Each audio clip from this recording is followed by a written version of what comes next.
మా తరపున వందనాలు చెప్పుకుంటున్నామండి. అలాగే ఇప్పుడు వాక్యం వివరిస్తుండగా అందరూ శ్రద్ధగా ఉండి వాక్యం వినవలసిందిగా ఆహ్వానిస్తున్నాం.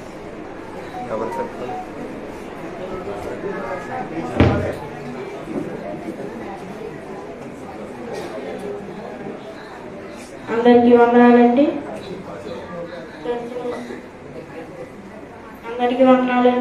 గడిచిన విశ్రాంతి వరకు దేవుడు మన అందరినీ కాచి కాపాడారు.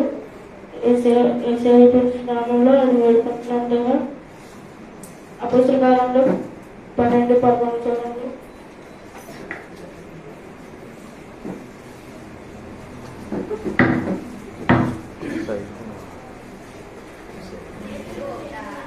పేతురుకు తెలివి వచ్చి ప్రభువా తన దూతను పంపి హేరోదు చేతిలో నుండి యూదులను ప్రజలు నాకు ఉద్దేశించిన వాటి అన్నిటి నుండి నన్ను తప్పించి ఉన్నాడని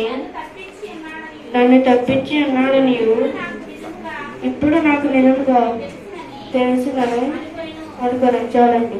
ప్రార్థన చేస్తాను. వాక్యం చెప్తుండగా తండ్రి మీరు నా దగ్గర మంచి తెలుగు మంచి జ్ఞానం నాకు తెచ్చిందో నేను చెప్పిన వాక్యం అందరికీ అర్థమయ్యేతో ఉంటారని ఇష్టంలో వేడుకున్నాను తండ్రి. ప్రియమైన దేవుని సంగమం, ఈ యానస్తుల కూడికలో దేవుడు మనకు అద్భుతమైన వాక్యాన్ని అందజేస్తున్నాడు. అది ఏమిటంటే కీర్తన 19:9 చెప్పినట్లు యానస్తులు దేని చేత తనను అనుసరించుకుంటున్నారు. ఈ వాక్యాన్ని బట్టి దానిని జాగ్రత్తగా కల్పించుకోవడం చేతనే కదా. అవును, యవనకాలంలో నదులు దేవుని కాడిమోయుడు మోయుట ఎంతో మేలు. యవనకాలం చాలా ప్రమాదకరమైనది. ఈ యవనకాలంలోనే సరైన నిర్ణయాన్ని తీసుకోవాలి. అది దేవునితో నడిచే నిర్ణయంగా ఉండాలి. ఎప్పుడైతే ఈ నిర్ణయం తీసుకుంటామో దేవుడు మన జీవితంలోకి ఉదయిస్తాడు. ప్రియమైన దేవుని సంగమా, యవనస్తులారా, పరిశుద్ధ గ్రంథంలో అద్భుతమైన వర్తమానం పరిశుద్ధాత్ముడు మనతో మాట్లాడడానికి ఇష్టపడుతున్నాడు. అది ఏమిటంటే అపొస్తలుల కార్యములు 12 మొట్టమొదటి వచనం చూడండి. దాదాపు అదే కాలమందు రాజైన హేరోదు సంగము వారితో కొందరిని బాధపెట్టుటకు బలాత్కారంగా పట్టుకొని యోహాను సహోదరుడైన యాకోబును ఖడ్గముతో చంపించెను. ఇది యూదులకు ఇష్టమైన కాలమని తెలుసుకొని పేతురును కూడా పట్టుకొని చాలండి.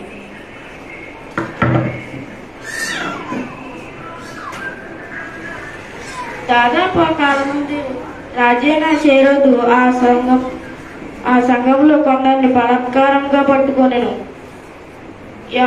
యోహాను సహోదరుడైన యాకోబును చంపించెను. తరువాత పేతురును కూడా పట్టుకొని చెరసాలలో వేశాను. పస్కా పండుగ అయిన తరువాత ఆయన నా యొద్దకు తేవాలని రాజు ఆజ్ఞాపించెను. సంఘము పేతురు కోసం ప్రార్థించుచూ ఉండెను.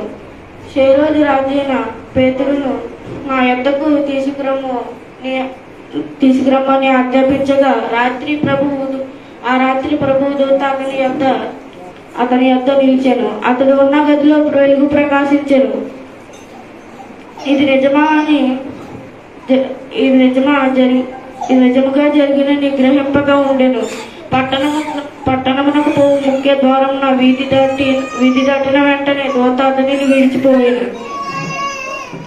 పేతురుకు తెలివి వచ్చి ప్రభు తన దూతను పంపి నన్ను తప్పించి ఉన్నావా అని తెలుసుకొని అప్పుడు అతడు మార్కు అని మారు పేరుగా తల్లి యోహాను తల్లి అయిన మరియు ఇంటికి వచ్చాను.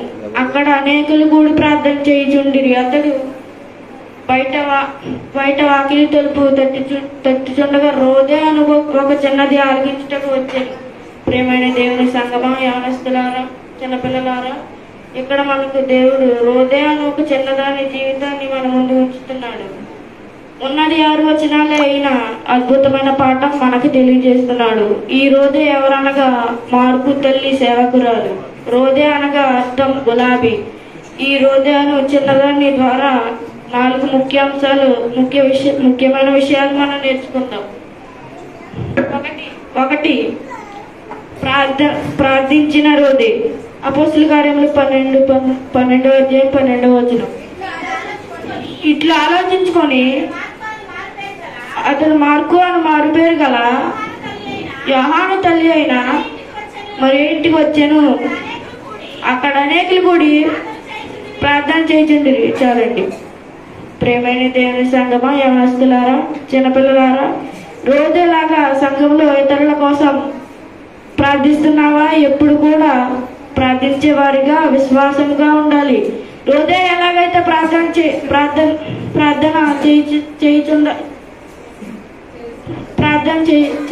చేయుచుండగా ఉండాలి, చేసేవారుగా ఉండాలి. 2 స్వరము గుర్తుపట్టిన రోజే. అపోస్తుల కార్యములు 12:13. అతడు తలవాటికి తలుపు తట్టుచుండగా రోజా కూర్చున్నది ఆలకించుటకు వచ్చెను. ఆమె పేతురు స్వరము గుర్తుపట్టి సంతోషము చేత తలుపు తీయక లోపలికి పరిగెత్తుకొని పోయి పేతురు తలుపు దగ్గర నిల్చున్నాడని తెలిపాను. చాలండి. పేతురు స్వరము ఎలాగైతే పరిచయం చేసుకుని గుర్తుపట్టిందో, ఈ యవనకాల జీవితంలో మనం కూడా చాలా రకరకాల స్వరాలు మన చెవికి కనబడతాయి. ఏ స్వరము దైవికమైన స్వరము, ఏ స్వరము అపవాది స్వరము, ఏ స్వరము పరిశుద్ధ స్వరము, ఏ స్వరము మన లోకానికి తీసుకెళ్లే స్వరము, ఇలా ఎన్నో స్వరాలు మనకి వినబడతాయి. రోజే ఎలాగైతే పేతురు స్వరం గుర్తుపట్టిందో, నీవు నేను కూడా దేవుని స్వరాన్ని గుర్తుపట్టి ఆయన అడుగుజాడల్లో నడుచుకోవాలి. 3 సంతోషించిన రోజే. అపోస్తుల కార్యములు 12:14. ఆమె పేతురు స్వరం గుర్తుపట్టి సంతోషము చేత తలుపు తీయక లోపలికి పరిగెత్తుకొని పోయి పేతురు తలుపు దగ్గర నిలిచి ఉన్నాడని తెలిపాను. సారీ. యవనస్తులారా, చిన్నపిల్లలారా, ప్రభు వాక్యం మనం ధ్యానిస్తుంటే, బైబిల్ ధ్యానిస్తుంటే మన అంతరాత్మ మనతో సంతోషించాలి. కానీ ఈ లోకంలో ఉన్న వాటిని చూసి దేవుని యందు నీవు సంతోషించకూడదు, పరవశించకూడదు. పట్టుదల గల రోజే. అపోస్తుల కార్యములు 12:15. అందుకు వారు నీవి పిచ్చిదానివనివి, అయితే తాను చెప్పినది నిజమే అని ఆమె దృఢముగా చెప్పినప్పుడు వారు అతని దూత అని. ఈ యవనకాలంలో ఉన్న మనకు అనేక సమస్యలు ఎదురవుతుంటాయి. అయినా విశ్వాసంగా ఉన్న నిన్ను నన్ను కూడా బయటకు లాగడానికి సాతానుడు అనేక రకాలుగా ప్రయత్నిస్తూ ఉంటాడు. కానీ దృఢముగా పట్టుదలగా నీవు నేను కూడా దేవుని విడిచిపెట్టకుండా దేవుని వాక్యాన్ని ధ్యానిస్తూ దేవుని యందు భయభక్తిలో ఉండాలి. చూడండి, రోజే ఒక చిన్నది సంఘంలో కలిసి ప్రార్థించింది. దేవుడు కార్యం చేస్తాడని నమ్మి స్వరము పేతురు స్వరమే అని గుర్తుపట్టడమే కాకుండా నీవు పిచ్చిదాని అని వాళ్ళు అంటున్న విశ్వాసంతో దృఢంగా నిలబడింది. ఈ పాఠం వాక్యం ద్వారా మనము కూడా మన జీవితంలో విశ్వాసంతో ప్రార్థించాలి. ప్రార్థించడమే కాకుండా స్వరాన్ని గుర్తుపట్టాలి. అలా గుర్తుపట్టినట్లే దేవుడు మన జీవితంలోకి అద్భుతమైన కార్యాలు చేస్తాడు. నీ బాల్య దినములందే నీ సృష్టికర్తను స్మరణకు తెచ్చుకొను అని ప్రసంగి 2:12 సొలొమోను మహారాజు గారు చెప్తున్నారు. ప్రియమైన దేవుని సంగమా,